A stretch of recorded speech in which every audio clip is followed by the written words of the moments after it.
Muy buenos días a todos quienes se conectaron hoy para este webinar de 30 minutos sobre firma electrónica. Yo soy Paulina Silva, soy directora del Grupo de Protección de Datos y Contratación de Tecnologías de Keri. Hoy me acompaña Elías Moore, asociado senior del grupo. Hola Elías, ¿cómo estás? Hola Paulina, muy buenos días y buenos días a todos. Gracias por acompañarnos. A propósito del confinamiento en el que nos encontramos en esta pandemia, aumentó exponencialmente el número de consultas que hemos recibido de nuestros clientes relacionadas con la contratación por vía remota y por lo tanto sobre la legalidad del uso de la firma electrónica. Este no es un tema nuevo, está lejos de ser un tema nuevo. La ley de firma electrónica se promulgó el 2002. Y aunque para algunos de nosotros que tenemos más años pareciera que el 2002 está a la vuelta de la esquina, que fue antes de ayer, han pasado 18 años desde ese momento. Sin embargo, sin ninguna duda, en estos 4 meses que han pasado se ha concentrado lejos la mayor cantidad de preguntas que hemos recibido sobre este tema y nos hemos podido dar cuenta que aun cuando esta ley ya cumplió la mayoría de edad, existen una serie de mitos o de errores súper comunes que restringen el uso más frecuente de la firma electrónica por parte de las empresas y lo restringen a nuestro juicio de forma equivocada o por lo menos innecesariamente. El objetivo de este webinar entonces es comentarles, ojalá de una forma sencilla y aterrizada, de qué va esta ley de firma electrónica. Derribar algunos mitos en torno a su uso y a la interpretación de la ley y entregar ejemplos prácticos y bien concretos que les permitan a ustedes poder discernir con mayor claridad cuándo pueden usar una firma electrónica, cuándo no pueden y en qué ocasiones necesariamente tienen que usar un tipo de firma electrónica y no otra.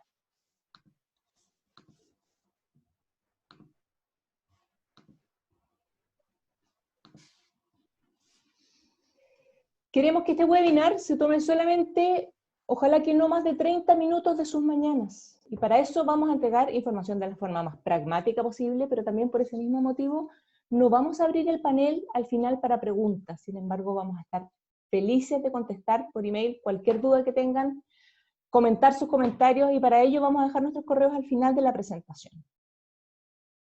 ¿De qué vamos a hablar hoy entonces? En la primera parte vamos a hablar de la regulación actual que existe en Chile sobre la firma electrónica, los tipos de firma electrónica, cuáles son los actos y contratos en que se puede utilizar. Luego de aterrizar esta noción general, Elías les va a contar sobre algunas problemáticas de la aplicación práctica de esta regulación, es decir, cuáles son las consultas que recibimos con mayor frecuencia y de qué forma intentamos contestarlas. Y finalmente les vamos a hablar brevemente sobre el proyecto de ley que modifica la ley actual de firma electrónica. Y sí, sin ninguna duda vamos a comentar también el pronunciamiento del Pleno de la Corte de Apelaciones de Santiago sobre la legalidad del otorgamiento de una escritura pública por medios remotos y firmada con firma electrónica, que se falló muy recientemente. Entonces, para conversar sobre conceptos preliminares, ¿qué es una firma electrónica?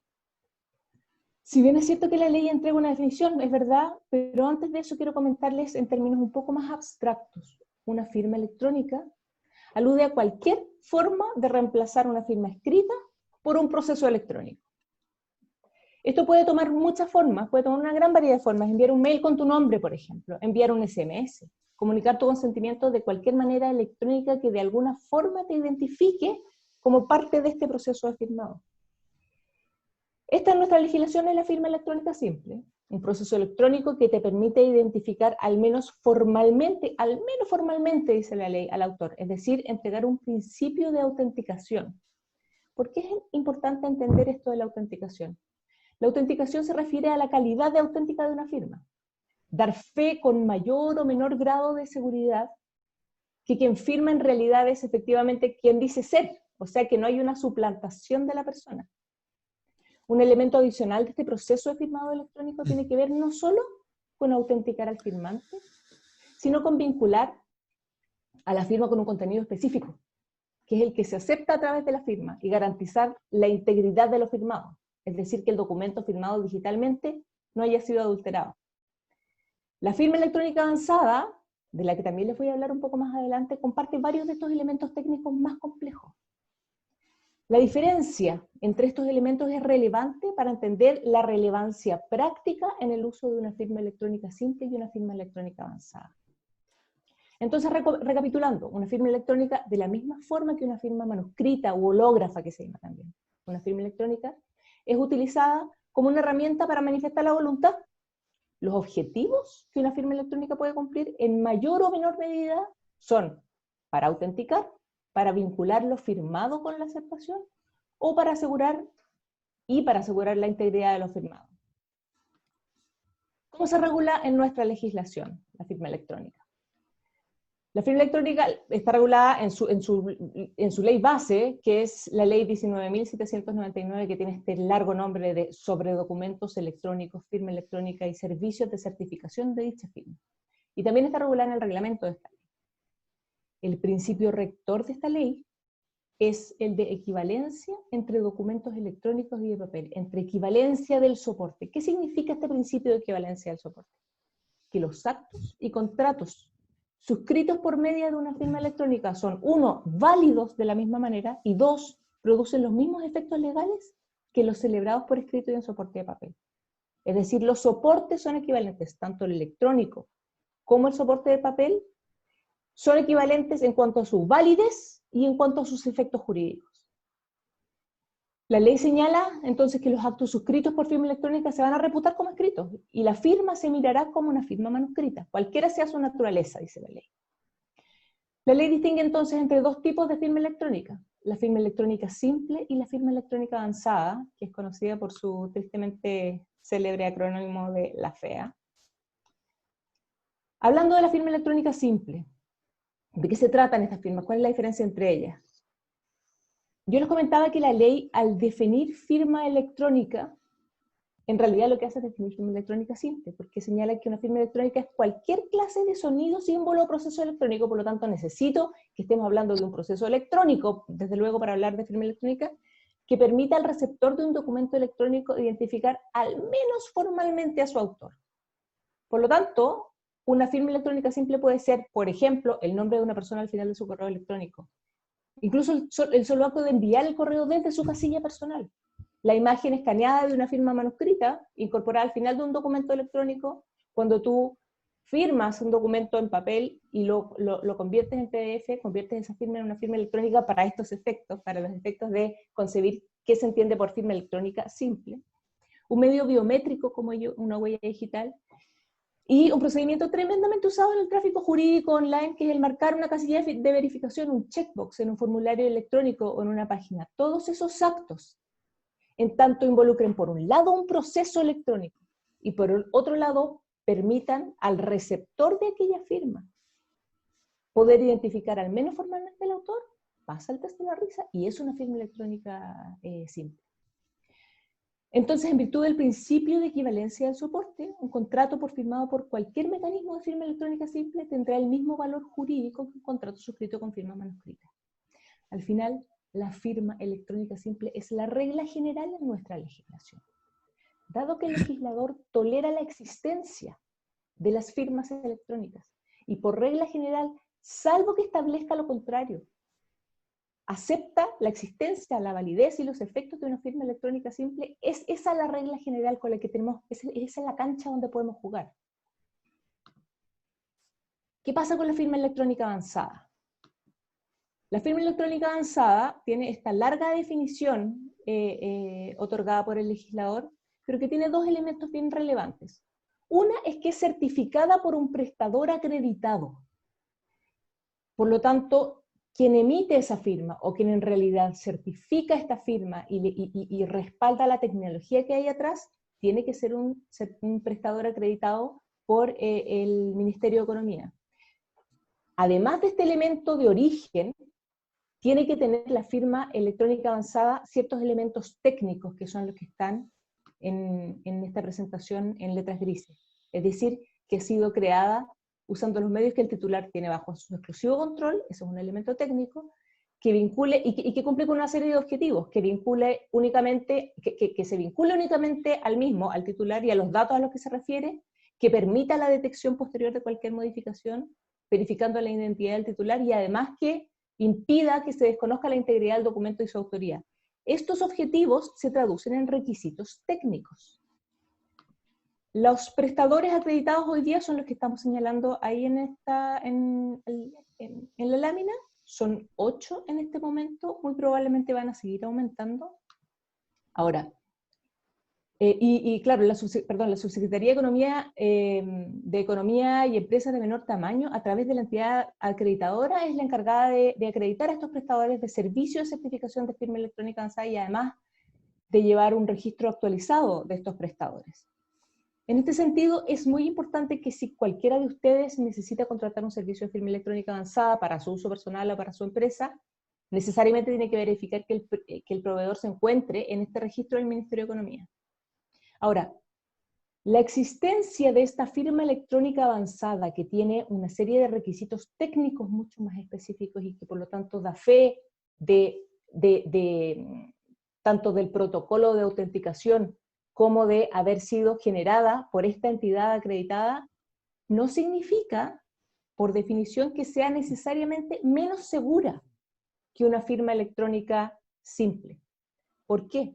Porque bien puede existir un prestador, y existen varios prestadores de firma electrónica que no son prestadores acreditados, pero que prestan servicios de firma electrónica simple, que tienen un protocolo de autenticación lo suficientemente robusto, pero que simplemente no han sido acreditados. Esta diferencia es bien relevante, porque, como les comentaba antes, por regla general, la ley va a requerir siempre firma electrónica simple, salvo que establezca el requisito de firma electrónica avanzada. De esta forma, cuando uno toma una decisión respecto de, por ejemplo, de procesos de digitalización, de migraciones a paperless, es muy relevante identificar en el proceso donde requerimos las firmas electrónicas para poder elegir bien a nuestro proveedor de firma electrónica, si es que la ley requiere el uso de firma electrónica avanzada o no, porque si no es indispensable este uso de firma electrónica avanzada, bien podemos contratar un proveedor de firma electrónica simple y en ese momento o en esa instancia lo que tenemos que asegurarnos es que los protocolos de autenticación sean lo suficientemente robustos. Porque en ese escenario no es indispensable que el prestador sea acreditado. Luego, ¿cuáles son las restricciones entonces en el uso de firma electrónica? Por la aplicación del principio de equivalencia de los soportes, decíamos entonces que por regla general los actos y contratos pueden firmarse por firma electrónica simple. Salvo que, uno, la ley simplemente no permita la firma electrónica en absoluto, o dos, que la ley permita firma electrónica pero que necesariamente requiera una firma electrónica avanzada. ¿En qué casos no se puede utilizar una firma electrónica? En absoluto. La ley de firma electrónica señala los siguientes casos. Uno es cuando la ley exige una solemnidad que no sea susceptible de cumplirse mediante un documento electrónico. Este es el ejemplo paradigmático de la escritura pública. La escritura pública es una solemnidad para ciertos actos que contiene formalidades que no son compatibles con la firma electrónica avanzada. De esto nos va a hablar en más detalle Elías en un par de minutos. Otro caso es cuando la ley requiere la concurrencia personal de alguna de las partes. Por ejemplo, cuando se constituye un mandato judicial por acta extendida ante el secretario del tribunal, al requerirse concurrencia personal de las partes, no es posible utilizar una firma electrónica. Y en actos y contratos relativos al derecho de familia tampoco es posible utilizar firmas electrónicas. Ahora, ¿cuáles son los escenarios donde no puedo usar firma electrónica simple y solamente puedo usar firma electrónica avanzada? Estos son los casos, desde luego, cuando la ley exige expresamente el uso de firma electrónica avanzada. Por ejemplo, el escenario de instrumentos públicos en formato electrónico. Estos instrumentos deben llevar la firma electrónica avanzada del funcionario que los emite, como por ejemplo un certificado de registro civil que requiere la firma electrónica avanzada del funcionario que le emite, una copia electrónica autorizada de una escritura pública, tiene que contar con la firma electrónica avanzada del notario que la autoriza. Ojo que en este escenario no me refiero a la celebración de una escritura pública, sino solo de la emisión de la copia autorizada de la escritura pública. Elías nos va a hablar en breve sobre la celebración de escrituras públicas mediante firma electrónica con mucho más detalle y elocuencia. Otro ejemplo es el mandato judicial otorgado en un documento electrónico que debe ser suscrito con firma electrónica avanzada del mandante, o formularios para diversos trámites de empresas del registro de empresas y sociedades, la empresa en un día. Estos tienen que ser suscritos con la firma electrónica avanzada de los constituyentes, socios o accionistas, o con la firma electrónica avanzada del notario que autoriza el acto si es que estos no contarán con su propia firma electrónica avanzada. Ahora entonces pasamos a la segunda parte del webinar de hoy. Los dejo con Elías Mohr, que les va a contar sobre las principales dudas que nos plantean nuestros clientes y la forma en que hemos sugerido enfrentarlas. lo hemos agrupado en 3 grandes grupos de dudas y consultas que se refieren a la posibilidad de usar firma electrónica en escrituras públicas, cuando la ley exige instrumentos privados firmados ante notario, y, desde luego, el pagaré. Elías, el micrófono es tuyo. Muchas gracias, Paulina. Efectivamente, vamos a separar esta sección en 3 partes, refiriéndonos a 3 consultas que han sido muy frecuentes de los clientes hacia nosotros y que queremos compartir con ustedes. La primera es si puedo o no firmar una escritura pública con firma electrónica. O más bien, voy a reformular la pregunta. Si puedo celebrar los actos que requieren la solemnidad de escritura pública utilizando firma electrónica. Como por ejemplo, ¿qué actos? La compraventa de inmuebles, la constitución de hipoteca. Bueno, haciendo esa pregunta, la respuesta es que, lamentablemente, no. Estos actos, los actos que requieren la solemnidad de escritura pública, no pueden ser celebrados mediante firma electrónica.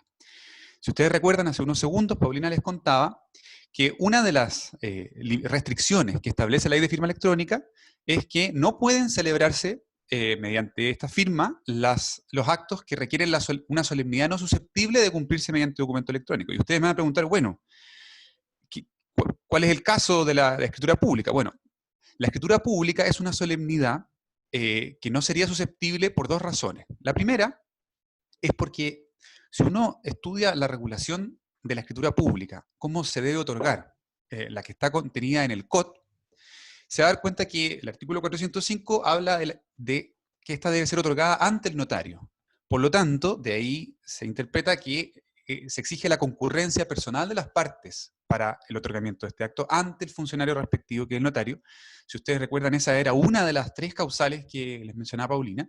Y la segunda es que, además, si uno hace una lectura detenida del Código Orgánico de Tribunales, la regulación que hace del otorgamiento de escritura pública, va a observar que hay una serie de formalidades, de ritos sacramentales, si se quiere, que resultan incompatibles con la noción de firma de documento electrónico, o que al menos resulta muy discutible que uno pueda cumplir por analogía en un documento electrónico. Veamos rápidamente cuáles son algunos de esos ritos que yo les menciono.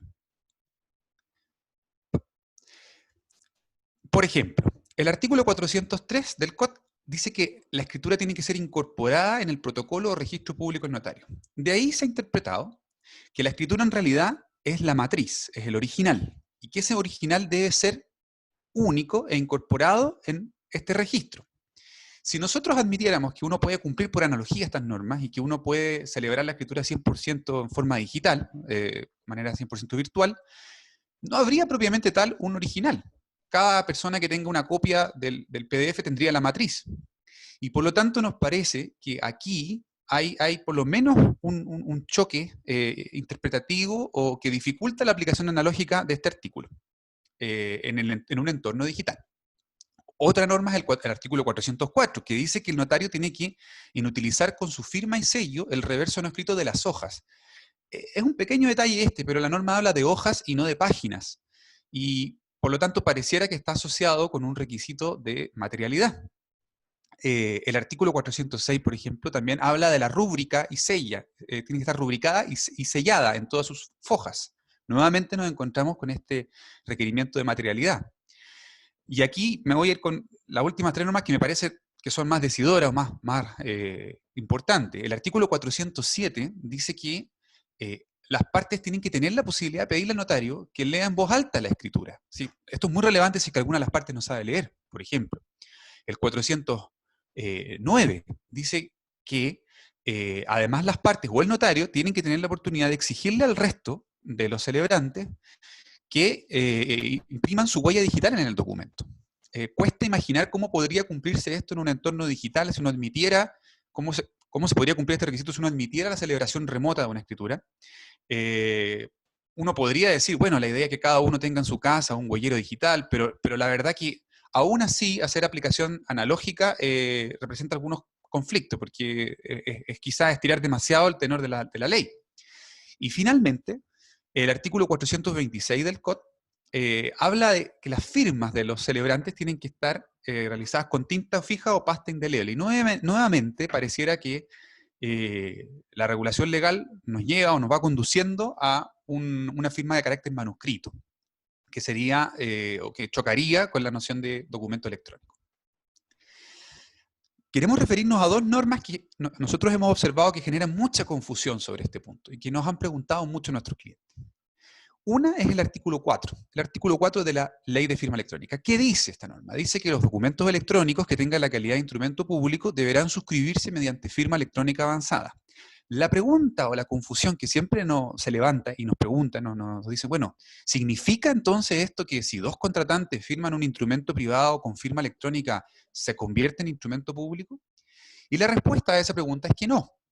El instrumento privado no va a adquirir la condición de instrumento público porque las personas que lo han firmado lo hagan con firma electrónica. ¿Por qué? Para poder entender con claridad por qué no ocurre eso, la clave está en que repasemos qué significa instrumento público, cómo lo define nuestro Código Civil. En el artículo 1699, que es el que hemos puesto aquí, hemos reproducido, se dice con claridad que el instrumento público es aquel que está autorizado con las solemnidades legales por el competente funcionario y que otorgado ante escribano, notario, e incorporado en un protocolo se llama escritura pública. Por lo tanto, quien otorga el instrumento público siempre es el funcionario que está legalmente investido de la competencia para hacerlo, no los particulares.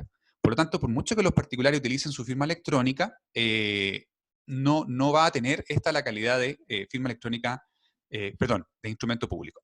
¿A qué se refiere entonces la norma? Lo que busca decir la norma es que cuando el competente funcionario decida emitir el instrumento público en forma electrónica, es decir, cuando el notario decida emitir la copia de la escritura en forma electrónica, o cuando el registro civil o el conservador de bienes raíces decidan emitir sus certificados en forma electrónica, pues en ese caso estén legalmente obligados a hacerlo con su firma electrónica avanzada, para darle mayor certeza a la autenticación de la firma del funcionario público. Ese es el verdadero propósito de la norma y no darle a las partes la posibilidad de crear instrumentos públicos por su cuenta, porque como vemos, eso tiene que ver con competencias legales.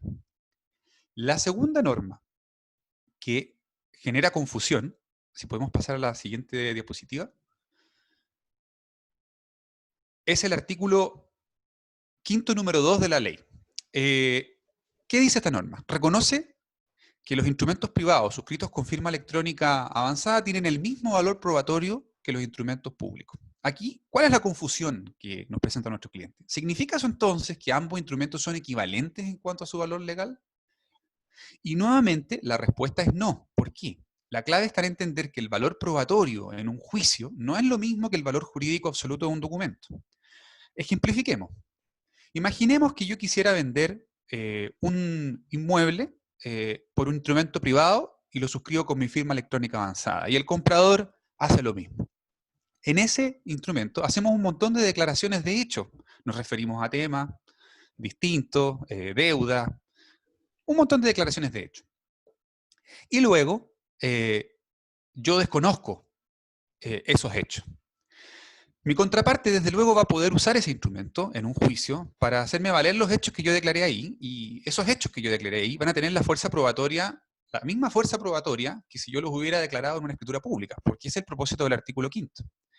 Pero eso no significa que ese instrumento que firmamos vaya realmente a ser inscrito en el conservador de bienes raíces. El conservador de bienes raíces, probablemente, seguramente, y con toda razón, lo va a rechazar y va a decir que en realidad eso no es una escritura pública. Y por lo tanto no es una compraventa de inmueble, porque recordemos que la escritura pública es una solemnidad para realizar la compraventa de inmueble. Y como vemos en este ejemplo, una cosa es que tenga la fuerza probatoria y otra cosa es el valor legal absoluto, y vemos cómo van por carriles paralelos ambos temas. Pasemos a la siguiente. Un caso reciente ilustra esto muy bien. Este caso se dio hace muy poco en Santiago, justamente en el contexto de pandemia, y el caso es el siguiente.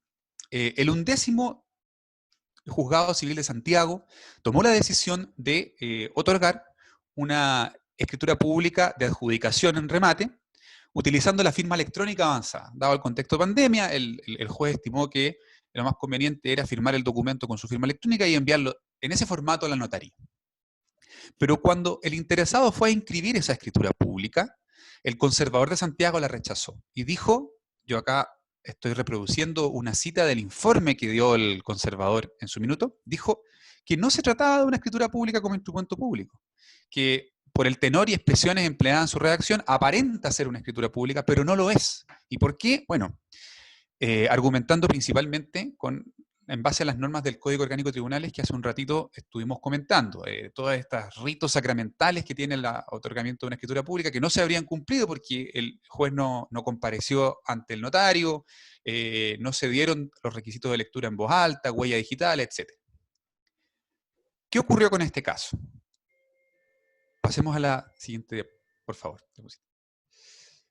La Corte de Apelaciones de Santiago tomó cartas en el asunto y en pleno dejó sin efecto este instrumento y ordenó celebrarlo por escritura pública verdadera.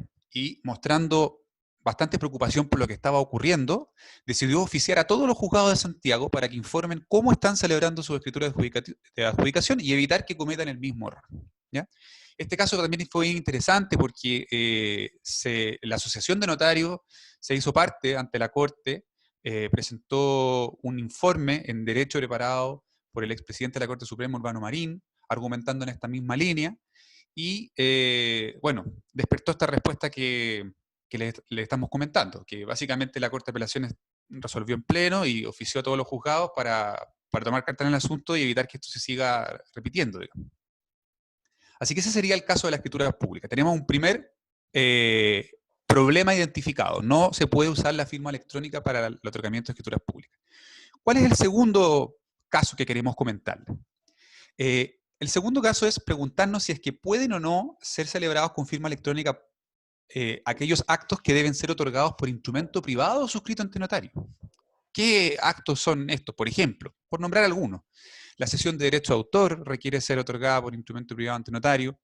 La constitución de prenda sin desplazamiento o la constitución de una corporación o fundación sin fines de lucro pueden ser otorgados por instrumento privado ante notario. Acá nuevamente estamos ante una solemnidad que no es susceptible de cumplirse mediante documento electrónico, como es la comparecencia ante notario. ¿Ya? Aquí tenemos nuevamente una dificultad. Quiero, eso sí, porque es un comentario también que recibimos mucho, hacer la salvedad de que el artículo 425 del Código Orgánico de Tribunales admite para los instrumentos privados una posibilidad que es menos exigente que la comparecencia ante notario, que es la autorización de firma. Es sutil la diferencia, pero la autorización de firma, ¿qué es lo que es? Es una certificación que hace el notario autorizando la firma cuando él puede dar fe de que conoce la identidad de los firmantes. Y con esto los notarios, en cierto modo, juegan un poco porque logran autorizar firmas que ya conocen, que tienen, por así decirlo, registradas o guardadas dentro de su notaría. Quiero hacer esa salvedad porque hay muchos instrumentos donde la firma se autoriza, pero nosotros nos estamos refiriendo a aquellos instrumentos donde la ley exige o pide de forma expresa la comparecencia ante el notario, y ese instrumento privado suscrito ante la presencia del notario. ¿Qué pasa con estos instrumentos, sin embargo? En este caso, este segundo caso, el uso de firma electrónica no está totalmente vedado. Se puede firmar, se puede usar la firma electrónica, pero en presencia del notario, quien a su vez certifica el otorgamiento del documento usando su propia firma electrónica. Se van a preguntar ustedes, bueno, a ver, ¿por qué esta diferencia con la escritura pública? ¿Por qué en el caso de la escritura pública no? Y aquí hay una ventana que permitiría usarla en ciertas circunstancias. Por dos razones. La primera es que los instrumentos privados, a diferencia de las escrituras públicas, no tienen una regulación en el Código Orgánico de Tribunales tan sacramental, no tienen una regulación sacramental con estos ritos que involucran el otorgamiento, que sí ocurre en el caso de la escritura pública. Por lo tanto, el problema de ver si se pueden cumplir o no los ritos por analogía en un entorno digital no se presenta en el caso del instrumento privado. Pero la segunda razón, yo diría que es más ya de peso, de tenor literal, es que la Corte Suprema el año 2006 dictó un auto acordado sobre el uso de documento y firma electrónica por parte de los notarios conservadores y archiveros judiciales. Y en los acuerdos cuarto y octavo, expresamente admitió la posibilidad de utilizar firma electrónica para certificar firma electrónica digital en la presencia del notario. En esto quiero ser súper enfático y los invito a que echen un vistazo a este auto acordado. Las dos veces que menciona la posibilidad de autorizar firma electrónica, el auto acordado dice que tiene que ser en la presencia del notario. Por lo tanto, creemos que, y nos parece que eso es así porque la Corte, desde luego, puede haber temido que se prestara esto para suplantación de identidad o para autorizar firmas donde el notario sencillamente no tiene idea quién es la persona. Entonces, nos parece que por eso estableció un criterio más exigente. Pero este criterio más exigente, de nuevo, tiene el problema que tiene poca utilidad práctica, porque ¿qué buscamos nosotros con la firma electrónica? Poder celebrar los instrumentos a distancia, en forma remota. Y esta modalidad que nos ofrecería el auto acordado, igual involucra ir a firmar en la presencia del notario. Con lo cual no tiene mucho propósito esta modalidad. Quiero, sin embargo, también hacer otra precisión, que es que la Asociación de Notarios, a propósito de la pandemia, llegó a un acuerdo para celebrar 20 tipos de trámites en forma 100% remota, compareciendo personalmente ante el notario. Creemos que ahí hay un camino interesante que hay que ir viendo hacia dónde va, porque si es que se empieza a hacer una aplicación más amplia y se empieza a entender que la comparecencia ante notario para los instrumentos privados se puede cumplir también a través de vía remota, como estos 20 trámites que la Asociación de Notarios ha acordado, podría abrirse más todavía la cancha de los instrumentos que podrían celebrarse por esta vía. Por último, un último problema que nos preguntan mucho es la suscripción de pagarés. ¿Qué pasa con los pagarés? Bueno, el pagaré en formato electrónico tiene dos dificultades, una que es doctrinaria, teórica, y otra que es práctica. La doctrinaria teórica es que, para parte de la doctrina, la naturaleza jurídica del pagaré está intrínsecamente relacionada con su unicidad y materialidad. Es decir, el pagaré no es una obligación abstracta que subsiste con independencia del soporte en el que está, sino que el pagaré es el papel, es el documento. Y bajo ese raciocinio, la noción de un pagaré electrónico choca porque uno podría considerar que no hay un verdadero pagaré único, sino que pueden haber tantas copias de pagaré como hayan copias del PDF que contiene este pagaré, y por lo tanto el pagaré electrónico no sería un pagaré propiamente tal como lo pensó la ley de letra de cambio y pagaré en el momento en que fue dictada. Esa es una discusión doctrinaria, teórica. Pero también hay una dificultad que es de índole práctica, que es que el pagaré, para tener mérito ejecutivo, según lo regula el Código de Procedimiento Civil, debe estar en alguno de estos dos escenarios. Tiene que haberse realizado el trámite de protesto, que involucra realizar gestiones con un notario o con un oficial de registro civil, o la otra alternativa es que el pagaré haya sido suscrito ante notario, ya sea mediante firma manuscrita o electrónica.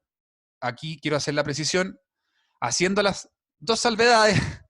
Número uno, que se supere el debate doctrinario sobre la naturaleza del pagaré, y número dos, que esa firma electrónica haya sido estampada en presencia del notario en conformidad con el auto acordado que les comentaba recién, de la Corte Suprema. Por lo tanto, tenemos aquí dos dificultades importantes. Pasemos a la siguiente. Solo para cerrar ese tema, les vamos a comentar más adelante sobre el proyecto de ley que busca darle solución también al tema del pagaré.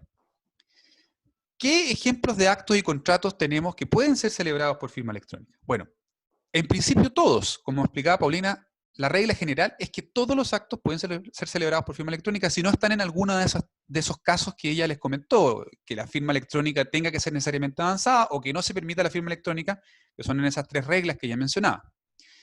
Pero a modo meramente ilustrativo, acá les citamos algunos ejemplos.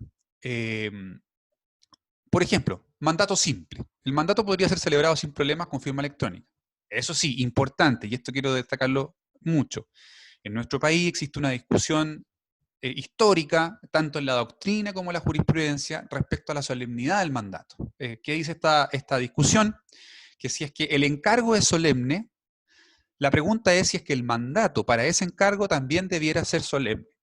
Hay posiciones encontradas, Alessandri está a favor de que sí debía ser solemne, Stitkin sostiene que no, y la Corte Suprema ha fallado en ambos sentidos, nosotros hemos encontrado sentencias en ambos lados. Entonces, no es un tema para nada zanjado, una discusión tradicional de nuestra tradición jurídica, pero ¿por qué es importante? Porque si uno adaptara la tesis de Alessandri, de que el mandato debe seguir la solemnidad del encargo, pues entonces uno no podría otorgar un mandato por firma electrónica para, por ejemplo, la constitución de una hipoteca o para la venta de un inmueble. ¿Por qué? Porque estos actos a su vez requieren la solemnidad de escritura pública, y como ya hemos visto, la escritura pública no puede ser reemplazada por una firma electrónica, ni siquiera avanzada. Otros ejemplos. el otorgamiento de licencias de propiedad de obras protegidas bajo derecho de autor, cesiones de derecho de propiedad industrial, autorizaciones para el tratamiento de datos, acuerdos comerciales varios, en la medida que no puedan ser celebrados por firma electrónica, en la medida que no contengan actos que no puedan ser celebrados por firma electrónica, como la venta de un inmueble, acuerdo de confidencialidad y acta de sesiones de directorio. Ahora sí pasemos al proyecto de reforma a la ley de firma electrónica. El año 2012 se presentó un proyecto de reforma a la ley que hemos estado comentando, que hoy día está en tercer trámite constitucional. Y dentro de sus principales modificaciones está la siguiente. Introduce la noción de sellado de tiempo, que es la regulación de un mecanismo para poder hacer que un acto tenga necesariamente asociado la época en que fue otorgado y que no pueda ser modificado en el futuro. Segundo, yo diría que esto es el corazón de la reforma, muy importante, que la firma electrónica avanzada y el sellado de tiempo puedan suplir el requisito legal de autorizar actos ante notario, pero excluyendo las escrituras públicas. La norma expresamente está excluyendo las escrituras públicas. Y por último, esta norma dice que se admite la firma de pagaré con firma electrónica avanzada y sellado de tiempo, y que en tal caso, además, va a gozar del mérito ejecutivo. Entonces, recapitulando, si ustedes recuerdan, les presentamos tres problemas. La celebración de escrituras públicas por firma electrónica, los instrumentos privados por firma electrónica ante notario, la celebración de instrumentos privados ante notario, y el pagaré y su mérito ejecutivo. De estos tres problemas, el número 2 y el número 3 se solucionarían con el proyecto de ley y uno podría celebrarlo sin problema a través de firma electrónica, pero el primero, que quizás es la madre de todas las batallas, el más relevante, el más importante, no.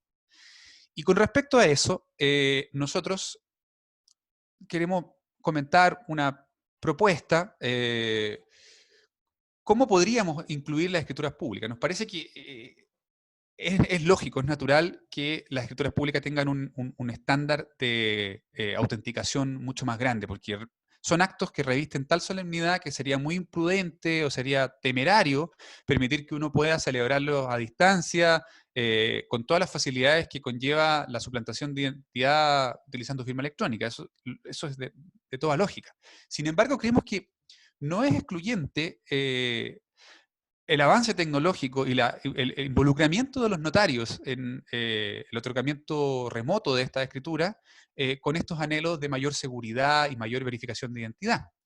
¿Cómo creemos que podría conciliarse esto? Bueno, una propuesta podría ser modificar el COD para ajustar todos estos artículos que regulan el rito de la escritura pública, permitiendo una comparecencia virtual ante el notario, por ejemplo, una videocomparecencia, utilizar algún programa de comparecencia remoto, que en ese acto, esto es para ejemplificar, las partes manifiesten su voluntad de celebrar el acto, en ese acto firmen con su firma electrónica y sellado de tiempo, y que además se apliquen otras medidas de seguridad, por ejemplo, que la videocomparecencia sea grabada, que quede un archivo de eso y que pueda ser después consultado si es que hubiera algún tipo de duda, etc. Creemos que se puede avanzar en esa línea, involucrando a los notarios, y que no es eliminarlos, sino que estos participen también del otorgamiento, pero de una forma distinta, más acorde a los tiempos y sobre todo a la realidad y urgencia que estamos teniendo en este contexto de pandemia. Bueno, con estas palabras finalizamos nuestro webinar de hoy. Como les comentamos al comienzo, les estamos dejando nuestros correos electrónicos para que por favor nos hagan todas las preguntas que puedan tener o comentarios, y también les dejamos links al sitio web de la oficina y a Hipervínculos, que es el blog de tecnología y telecomunicaciones de la oficina, de Keri. Muchísimas gracias por acompañarnos en esta lluviosa mañana y que tengan un muy buen día. Adiós. Muy buen día para todos. Muchas gracias.